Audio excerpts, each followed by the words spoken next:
Ndriambava eo amin'ny tontolon'ny fampianarana no entina amintsika manaraka.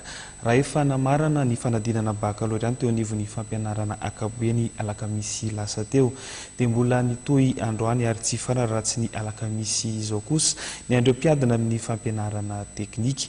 Miisa 450 ireo mpiadina miatrika izany manerana ny nosy. Raha Daniel sy Laza Morgana no mitaritra ny vaovao. Nahitana fahatarana 5-20 minitra ny fanombohan'ny fanadinana bakalorea teknika tetsy amin'ny fanadinana LTC Ampefloy maraina io no ny fahatarany ny fahatongavan'ny laza adina.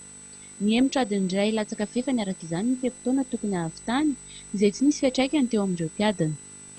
Tamin'ny maraina zany tara 45 minutes vao nanomboka ny épreuve satria taraiky zany ny fahatongavan'ilay sujet avy any amin'ny festival.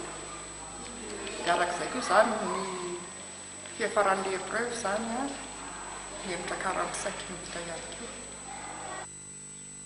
Sivy tamin'ireo mpiadina miisa 400 voasoratra anarana kosa no tsy tonga niatrika ny fanadinana raha ny fanazavana voray hatrany. Amin'ny ankapobeny nizotra sy nilamina ny andro voalohany teto amin'ity hifanadinana ity.